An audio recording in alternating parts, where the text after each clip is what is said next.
All right, I have 5:45, so we will go ahead and call the meeting to order. If everyone would stand for the Pledge of Allegiance and a moment of silence.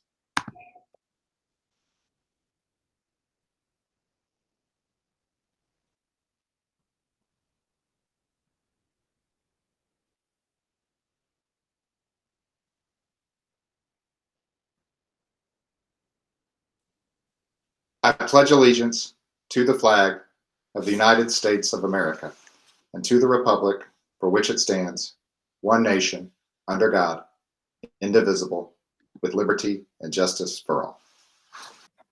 All right, Madam Recorder, if you would lead us through, call the roll, please, and then Dr. Horrell, if you'll lead us through our agenda. Chairman Floyd. Present. Vice Chair Harrison. Present. Deborah Thomas. Present. Jeremy Burnett. Here. Michelle Childs. Here. Superintendent Horrell. Here. We do have a quorum. Before we get to our agenda, I would like to give Mr. Plumley the opportunity to comment on why we're still meeting electronically and give us an update on kind of where things stand. Mr. Plumley. Sure, happy to. The Governor Bill Lee entered a new order last week. It was Executive Order number 34, and that extended the time period that Executive Order 16 lasted for, and it extends it through the end of June. And Executive Order 16, if everyone remembers, is the one that suspended parts of the Open Meetings Act, which lets governing bodies such as the school board meet remotely during the COVID outbreak. Very good. Thank you, Mr. Plumley, for that update. And Dr. Horrell, if you would lead us through our agenda. Certainly. The first item on the agenda is the opportunity for public comment. In our agendas, we have given citizens and community members the opportunity to submit public comments via email to me. I did not receive any public comments regarding this meeting, so we have none. And, very good. We'll move to the next item then. The next item is the reports section, starting with the chairman's welcome. Well, welcome everyone to, I guess, what is the new normal as we stare at each other on screens and have optional learning in schools and no kids in the classroom, even though the school the year is still progressing and still ongoing, but rapidly coming to a close. So we thank everyone for their patience and their understanding as we work through these challenging times, and we certainly appreciate the teachers and staff and principals, and there's just a lot of moving parts to making all of this work in an unknown environment, but we certainly appreciate everyone's patience, and we're doing the best we can. And Dr. Horrell, we thank you for your leadership as well. But Mr. Horrell, if you'll continue to lead us through our agenda. Absolutely. The next item in the reports section is the TLN Representative Update. Okay, so right now the General Assembly is on a break. They will reconvene on June 1st.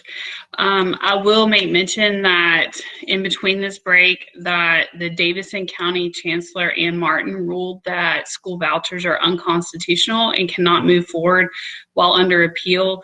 And so that will go to the state Supreme Court. And we will know more come June 1st when the General Assembly reconvenes regarding all the other legislation that is pending regarding education. Thank you, Ms. Childs. Any questions on the TLN report? Hearing none, we'll move to the next item. I'm sorry, Ms. Harrison. Yes. So for clarity, it's just they ruled that the law in its current form is unconstitutional. They didn't rule that vouchers themselves are unconstitutional, correct? That is my understanding, yes. Okay. I think because it was applied. Oh, sorry. Childs, go ahead. I think the primary piece was that it was not applied. It was a state law, but was not applied across the state. I think that was the primary issue. Any other questions or comments on the TLN report? Hearing none, next item. Next item is the superintendent's report, and I do have a few things I'd like to share with the board today. As the chairman mentioned, we are certainly a different situation, but we have plenty of activities that are still going on, both in our schools and outside of our schools. Our teachers continue to touch base with students and provide remote learning activities in all grade levels, including preschool. I'm very proud of our team. We have done nearly 100, or will have done very soon. I think they've got a few more schedules, but we'll have done nearly 100 remote IEP team meetings, which is one of those things that we had to quickly figure out the best way to do, and what was allowed and what was advisable. And our team, really led by Ms. Deloso and the special education faculty and staff, really just picked up that ball and ran with it. And the parents have been terrific, and the IEP meetings that I'm aware of have been very productive, and kind of like the school board meetings, everybody has adapted and still made sure that they are doing what's in the best interest of kids at all times. So I want to congratulate them for that. Principals are beginning to, and many have, we've only got 2, but principals in many cases, I should say, have already started communicating plans and coordinating with parents regarding pickup of materials. Teachers have had the opportunity to clean up their rooms. They are bagging student belongings from lockers and from classrooms at the elementary school, and our teacher assistants are assisting with that. Medicines have been redistributed, so everybody's doing what they have to do to make plans for the end of the school year, and those plans are in the works. And the custodians are this very week are kind of getting together and walking the halls, being very careful, I might add, in terms of their own social distancing and PPE, but making plans to strip and wax the floors. We will not be stripping and waxing the classrooms, I may have mentioned last time, but just the floors in the halls this time, and in the kind of shared spaces.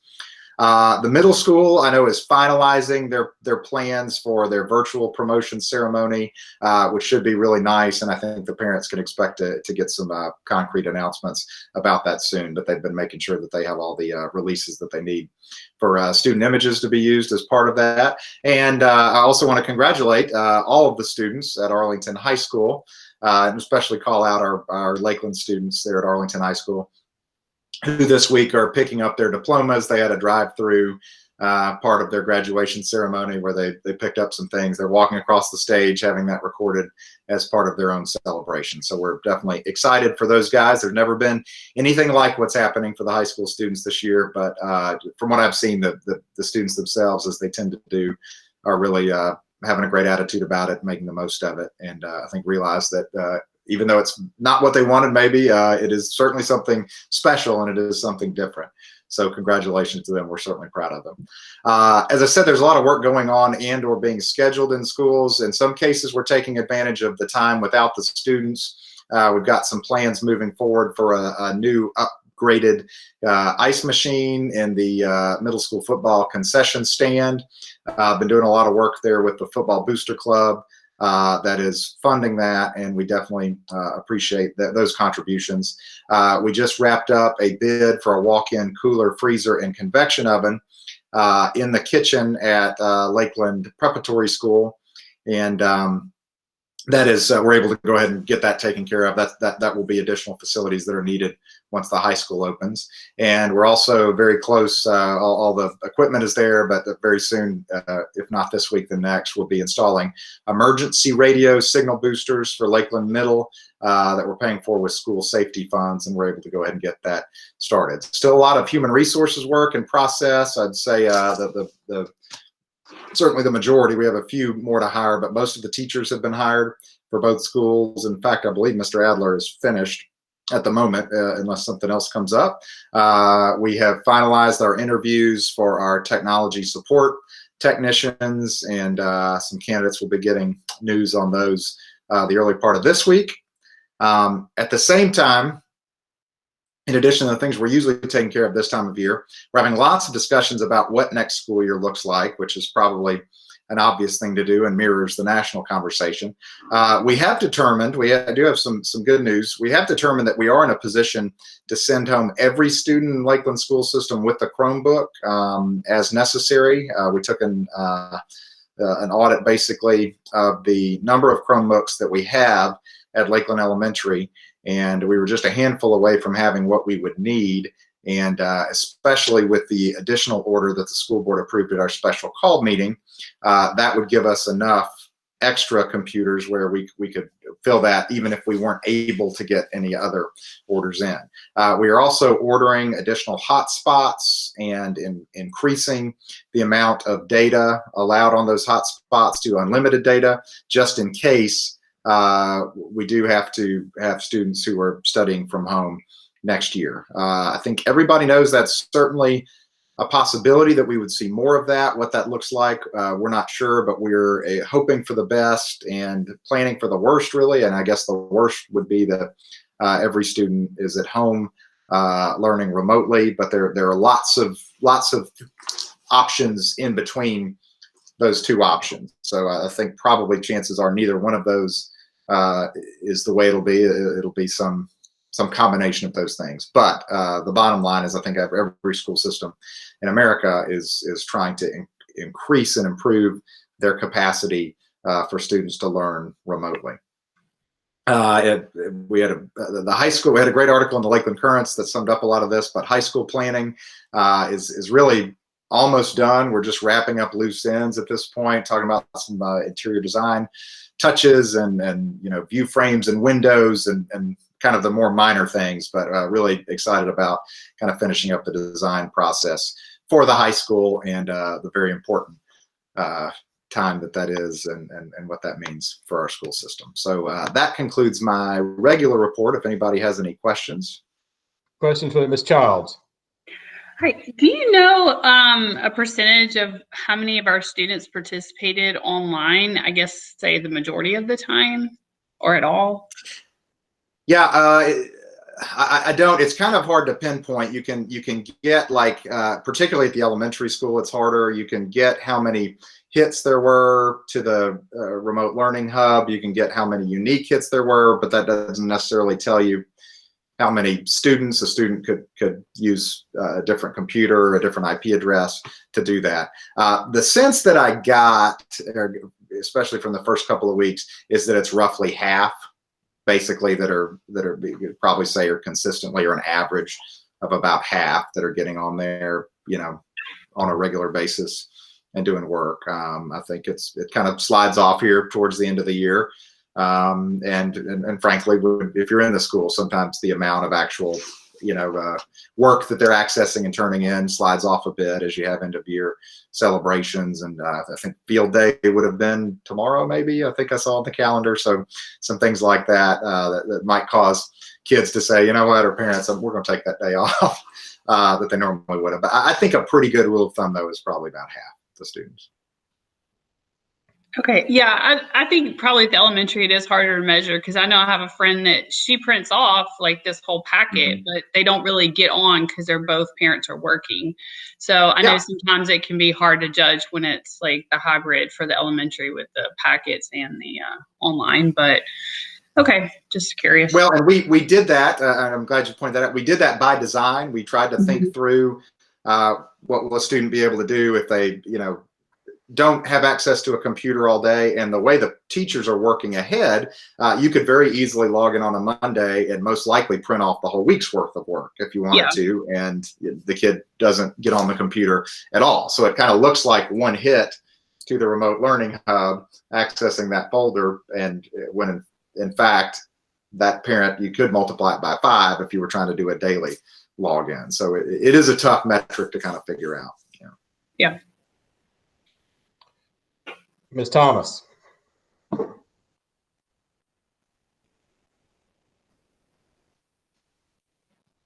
Did you have a question, Ms. Thomas?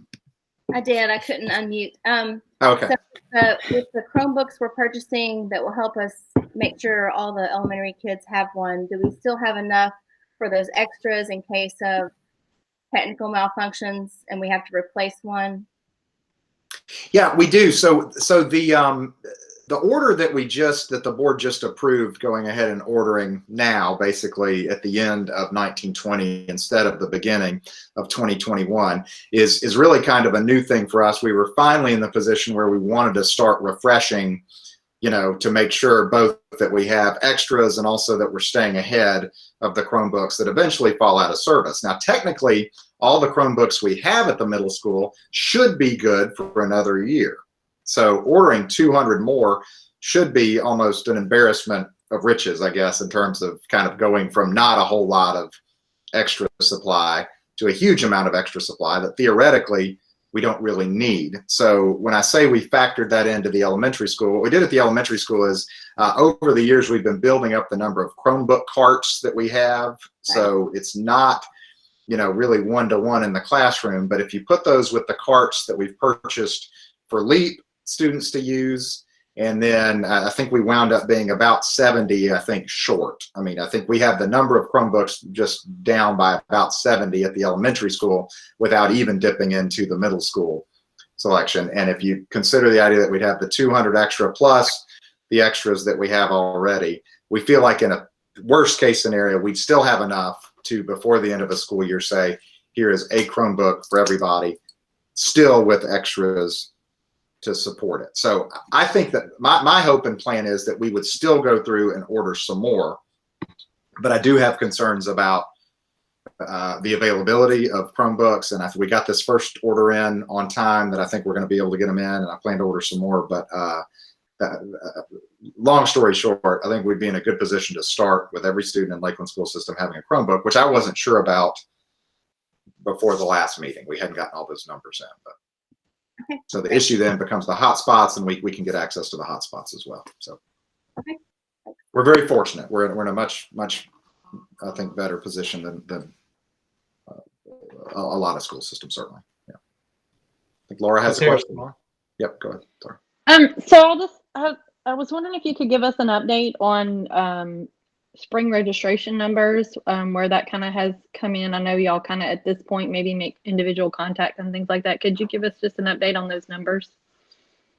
I probably can't give you an exact update right now because I just happen to not prepare that. I suppose for the meeting, but I can certainly email you that. I know they were way up. I did see a number where I think at the middle school in terms of returning students, I think they had gotten to where they were only short like, I mean, 20 or 30. I mean, it had come a long way from where they were initially from following up with parents. And then I think when it came time to do the course selection, I think that got a second wave of interest, I'll say, in registering. So I think we're in a much better position on the returning, and I can certainly get you the student registration. Yeah. Any other questions for the superintendent? Hearing none, and I do want to be clear, and I think you said this clearly, I just want to make sure everybody takes it away. No decisions have been made for next year. You're just planning for certain different possibilities. That's right. We're like everybody else, like you guys. We are monitoring the news. We're monitoring the cases. We're trying to see if if there's a leveling off. We're trying to figure out what the best practices are and recommendations are from the health department and the governor and the Department of Education. So as we do that, there are some things obviously to be prepared. We have to start thinking through now, and we are just trying to do that. So there are a lot of different scenarios out there, and we're trying to think through what would be the challenges if we said, that we're going to have some students some days a week and different students a different day a week, and so on and so forth. What would be the challenges if there were guidelines that said you must have a certain amount of space between every student and you couldn't get the number of students that we're accustomed to in the classroom? What would be the challenges if we tried to keep students in one place and teachers went from classroom to classroom, which works better in the elementary and kind of lower middle school than it does as you get to 7th and 8th grade. But those are the types of things that we're trying to work through and say, what would we need to do if we did those things? But yes, to answer your question, we have not made any mistake. We have not made any decisions. I've made a lot of mistakes. We've not made any decisions. We have not made any announcements, and this is not an announcement about next year either. Very good. Thank you, Dr. Horrell. And we'll move to the next item. Okay, the next item is part of my report is the April financial summary, which you can have. It's also attached to the agenda. And typically, even though it feels like we're right at the end of the year, a lot of the salary line items are kind of in that between the high 60s and 70 to 75% of expenditures, because they continue to be paid through the rest of May and June. But there's not anything that's out of the ordinary here, and we monitor this carefully and feel good about it. So. Any questions or comment on the financial report? Hearing none. I should also note, I'm sorry, can I make one more note? It's both a financial and a regular report. Our budget, along with the city budget, will be formally presented to the Board of Commissioners on Thursday night. I am planning to attend that meeting remotely, and will make a very brief budget presentation. The Board of Commissioners, as my board knows, but the public may not, they do adopt our budget as part of their budget, but they don't have line item authority over it, essentially. So it is reported as part of the City of Lakeland budget as a fund, but it's I don't want to say it's a formality, because we certainly take their feedback seriously, but it's a little bit different from their own budget, which they will take kind of line item by line item and discuss and possibly amend. And I do want to compliment again Jesse Rosales, our finance director, who, as I did when you guys passed the budget, and thank her for her hard work in leading that process, and Jessica Millspa as well in Human Resources, who does so much of the personnel kind of calculations to make sure that's the biggest part of our budget, to make sure we know what different scenarios might look like. So that would be Thursday night is when the Board of Commissioners will take that on. Thank you for that update, Dr. Horrell. Next item. All right, next item as we get into the actual agenda is the approval of the agenda itself. Is there any objection to approving the agenda in its present form? Hearing no objection, we'll consider the agenda approved and move to the next item. The next item is the consent agenda. We didn't have a work session this month, so there is nothing on the consent agenda. And if with the approval of the chairman, we'll move on to the discussion section of the agenda. Let's move to the discussion section. Okay, the first two items are the approval of minutes. We have the approval of the business meeting minutes from April 13th, 2020, and the approval of the special called meeting minutes from April 27th, 2020. Is there a motion to get this item on the floor? I'll move. We have a motion. Is there a second? Second. We have a motion and a second. Any discussion on this item? Hearing none. Are there any objections to approving this item? Hearing no objections, we'll consider the minutes approved. Next item. Next item is discussion action on resolution 2020-0501, a resolution authorizing the execution of a purchase sale agreement for approximately 15 acres of land at Old Brownsville and Evergreen for a future elementary school. Is there a motion to get this item on the floor? I move. We have a motion. Is there a second? Second. We have a motion and a second. Dr. Horrell, would you like to speak to this item? I would. This is something that we've been working toward for quite some time. The agenda, the resolution is posted to the agenda, and I will go over a few of the whereas clauses because they kind of set the stage for how we got to this discussion. And one of the things that the resolution notes is that the Board of Education approved a capital improvement plan, including site acquisition and real estate costs for future school land acquisition in November of 2017, which is actually even further ago than I think I've said at the last few meetings. I know I've said more than a year ago, but it was November of 2017 that we kind of set off with this idea that we need to start now basically acquiring land for a future school, even if we're not ready to build that school yet. We have seen a lot of growth even since then, since November of 2017, but I do want to make clear, just both for the public, this is not an imminent kind of construction project. This is something where land is going quickly in Lakeland. It is in short supply, particularly land that has access to utilities as a school would need, and that it is in a geographical location that makes sense for our schools. So we have been working with Lakeland Realtor Billy Rogers and Dr. Mitchell from Southern Educational Strategies on kind of looking at pieces of land over the last couple of years. And we have a potential piece of land that is on the corner of Old Brownsville and Evergreen Road It does have access to utilities. It has it's close proximity to Highway 70. It is actually fairly close, not fairly close, it's very close to the future middle and high school campus, which is potentially beneficial if we talk about sharing facilities between those campuses. This is not an official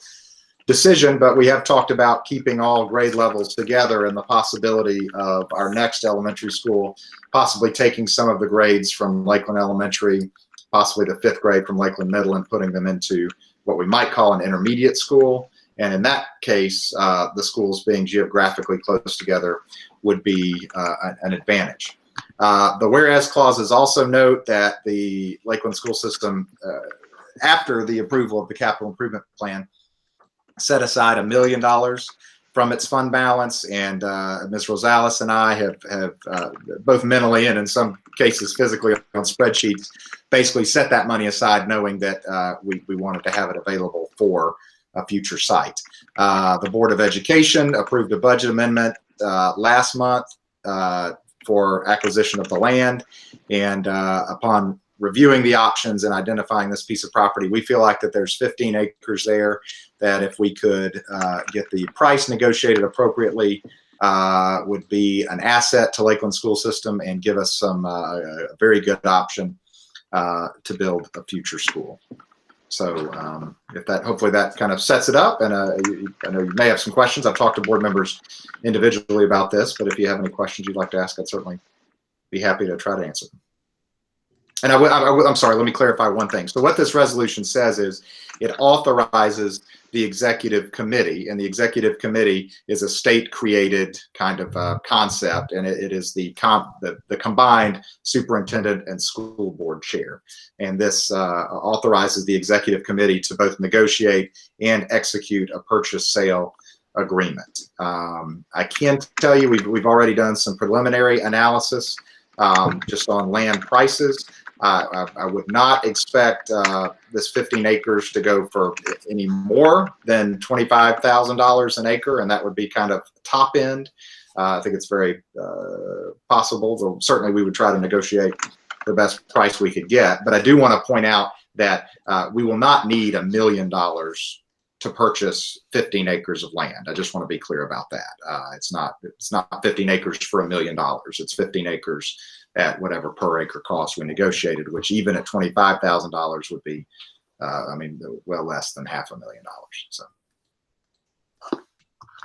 Very good. Any comments or discussion on this item? Ms. Childs? All right, for reference, how many acres is the Lakeland Elementary campus?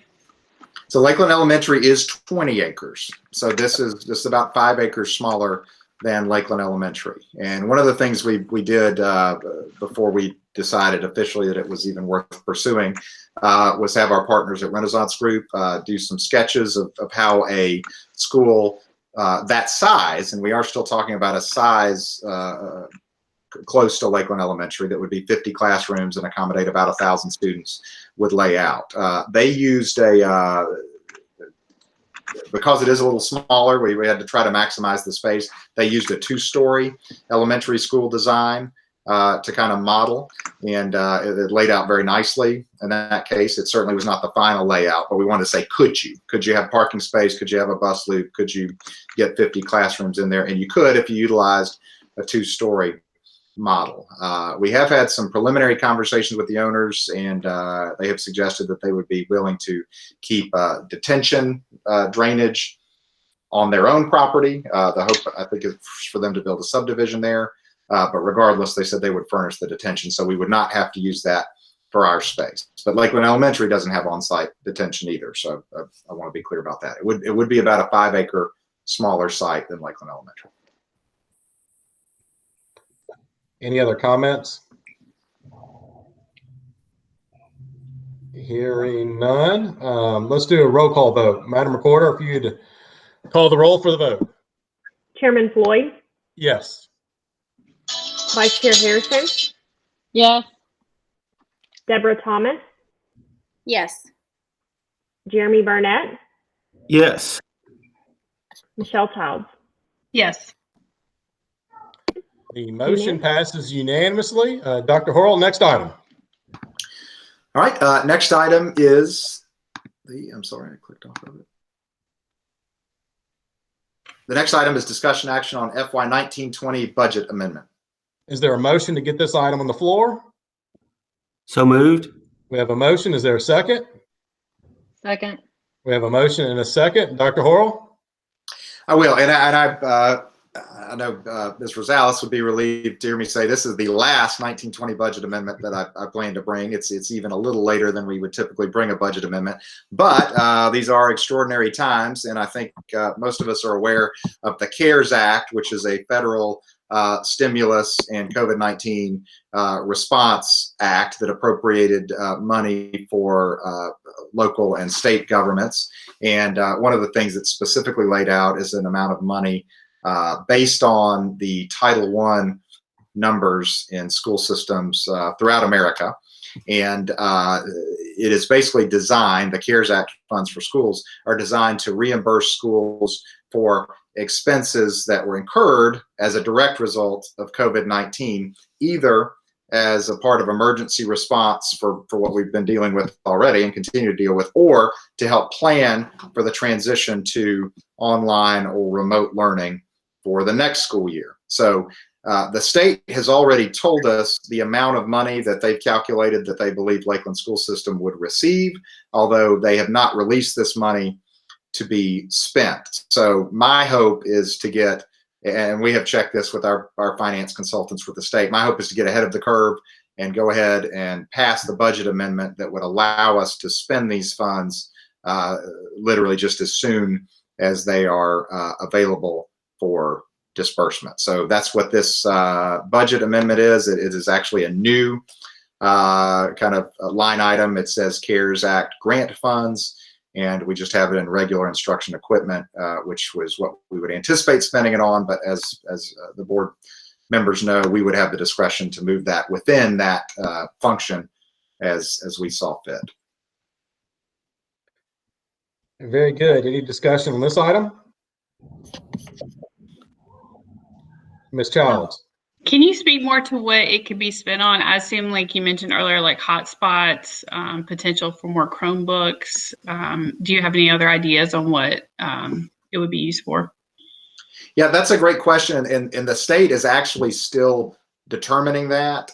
So there was a state application for the grant funds, and so that the state can get it from the federal government, and then the school systems would get it from the state. And there's kind of a simple grant application that we would fill out to get those. It has not been completely laid out for us yet, but they have made it very clear that expenses for technology and software and hotspots, which would be under technology, to transition to remote learning would be covered. That has been stated. In fact, I got that in writing that those items would be covered. Beyond that, there's some kind of gray area about what we might be able to be reimbursed for, but I think in our case, we anticipate using it to continue to build up our infrastructure that would allow us to better serve students remotely. Very good. Any other comments or discussion on this item? Hearing none. We're going to try to do a voice vote here. All in favor of approving the motion, say aye. Aye. Any opposed? Motion passes unanimously. Next item. All right, next item is discussion action on 2020-21 school fees. Is there a motion to get this item on the floor? I'll move. We have a motion. Is there a second? I'll second. Second. We have a motion and a second. Dr. Horrell? All right, per board policy and state law, we annually get the board to approve both requested and required fees for Lakeland Elementary School and Lakeland Preparatory School, and we have already updated that name, by the way. And just as an FYI, the new name has been formally submitted to the state for approval to make that name change. So I'll let you know when that's final. But we are going ahead and putting on documents Lakeland Preparatory School, the name that the board has agreed for the combined middle and high school. If you review the requested and required fees, you can see the ones that are highlighted or either new fees or fees that were changed. So requesting board approval. Any comments or discussion on this item?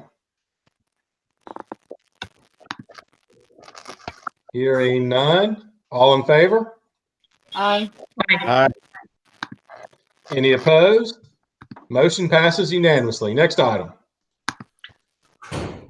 Next item is discussion action on 2020-21 textbook fines.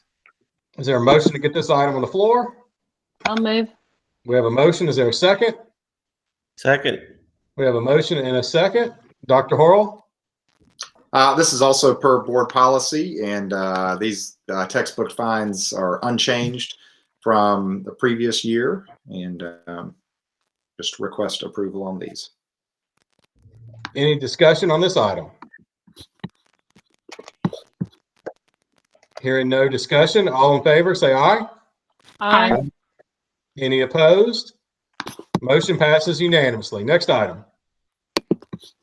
Next item is discussion action on 2020-2021 school board meeting dates. Is there a motion to get this item on the floor? I'll move. We have a motion. Is there a second? A second. We have a motion and a second. Dr. Horrell, I know you spent some time trying to coordinate the calendar. Does anybody have any comments or discussion on this item?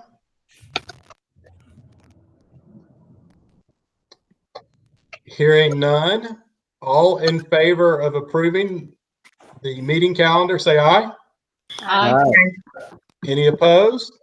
Motion passes unanimously. Next item. Next item is discussion action on update to policy 4.302 field trips, excursions, competitions. Is there a motion to get this item on the floor? I'll move. We have a motion. Is there a second? Second. We have a motion and a second. Dr. Horrell, would you like to speak to this?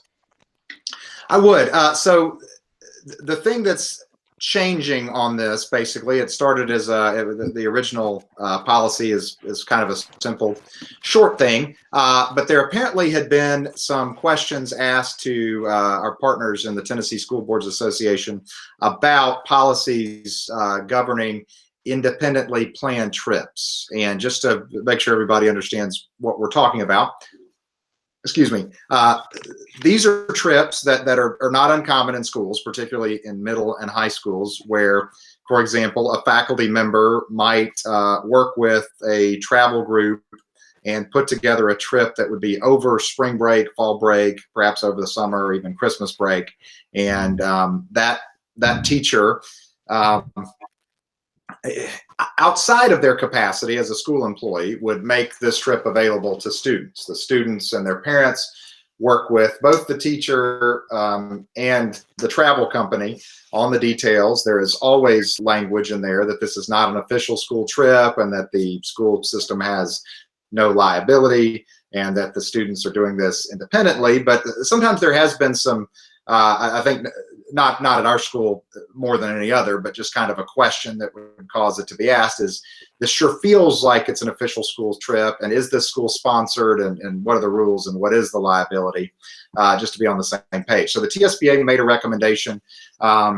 We have, and in fact, that the recommended policy was even stronger than this, that basically said they shouldn't be planned by anyone on campus. They shouldn't be advertised on campus. And discussing this with our administration and just kind of looking back over our own experience with these kind of trips, both Mr. Adler and I felt like there is benefit to these trips.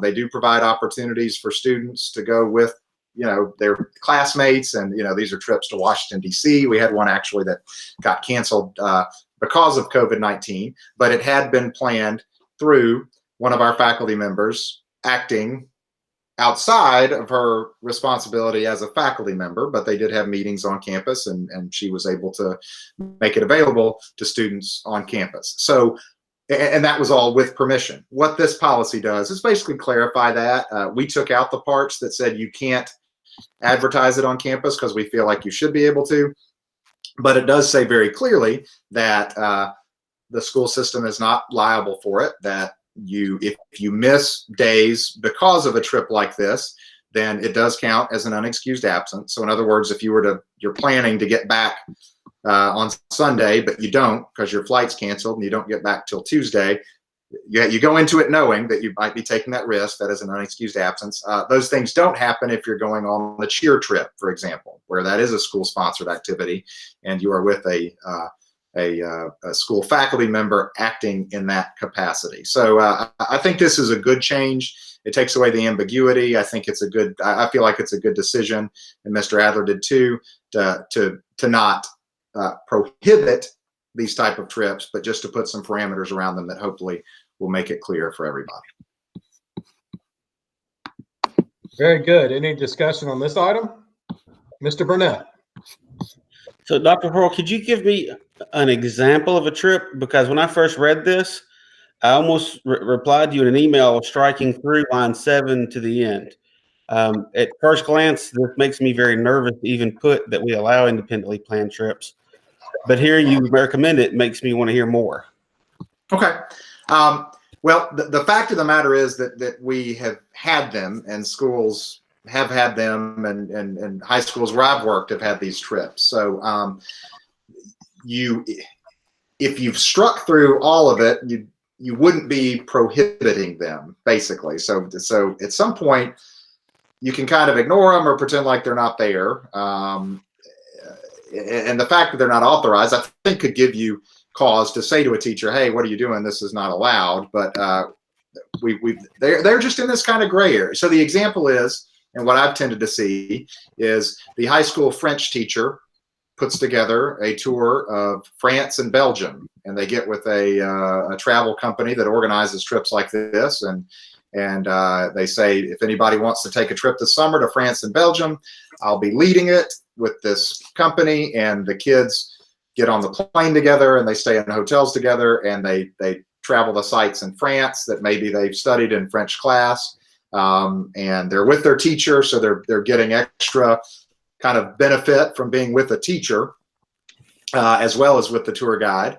And I think most folks who've had that experience say that it's educationally beneficial, and they're glad that they went, and it's a good opportunity to learn. And so that's why we've always had kind of mixed feelings about it. It's not they don't tend to be random trips, like let's all go to Disney World. They tend to be, let's go to Washington, D.C., and maybe a history teacher would tend to lead that trip in most cases, or let's go, we'll go to Washington, D.C. and look at museums that are specific to things that we've read about in an English class or things like that. So that's the type of trips that these are, and essentially what this says, they're not prohibited, but they should not be considered authorized, and they should not be considered part of the curriculum. So I think that language is a good balance that says you can do this, but also know that if you're doing it, essentially there's liability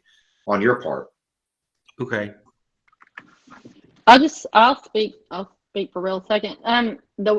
In 8th grade, long ago, they actually had it wasn't school sponsored, but the same field trip to Washington, D.C.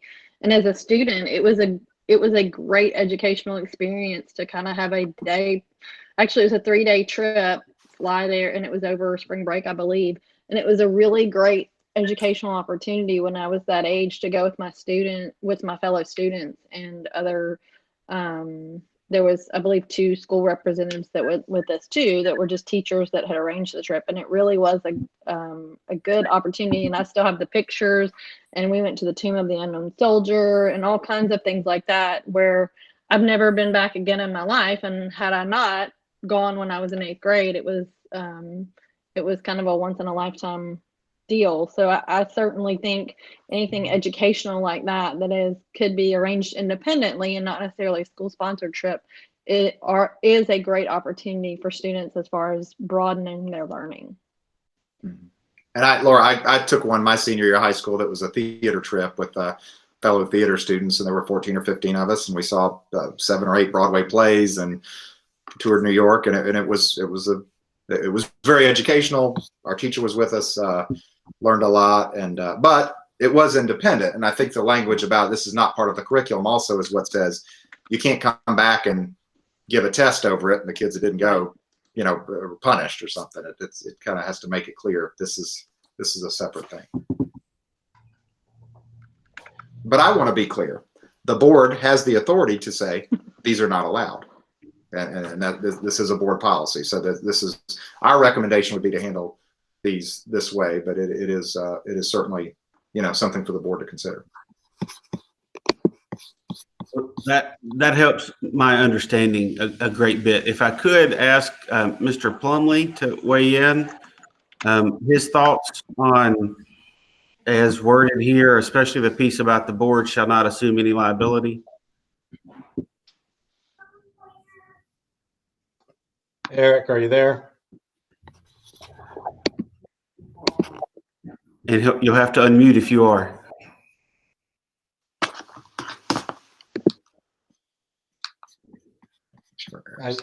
I see him, but I don't hear him. There he is. Oh, there he is. You there, Eric? I'm here. I don't know why it took me so long to unmute. But now I can't see anybody here. All right. We can hear you. You can go ahead and report it. Yeah. All right, Mr. Burnett, would you ask the question again? I think between all the technological confusion, Sure. I got distracted. So on just on the overall on this policy revision, item, I'm trying to see it again. My glasses are failing.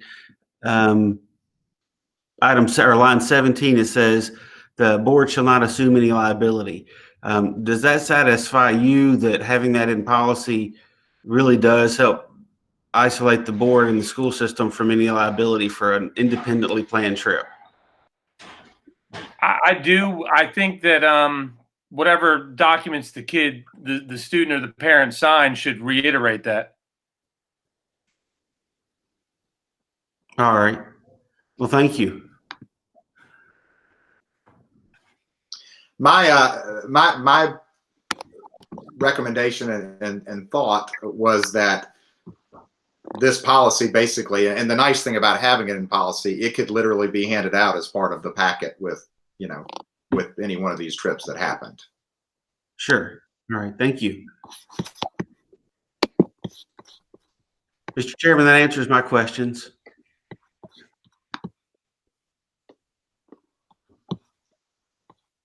Is there any other discussion?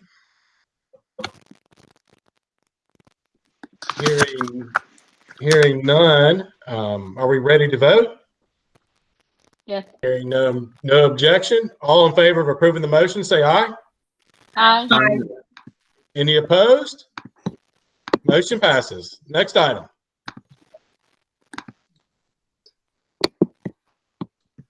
Next item is discussion action on internal control manual. Is there a motion to get this item on the floor? I'll move. Is there a second? I'll second. We have a motion and a second. Dr. Horrell, this is an annual agenda item that we want to run through. Is that correct? These are number 8 and 9, the internal control manual and the uniform grants guidance manual are both annual requirements. They typically have, they were a kind of a monster to put together the first time, but now that they are together, they've several years ago, they usually just have some very basic tweaks if there are changes to state financing guidelines or in some cases state or federal law.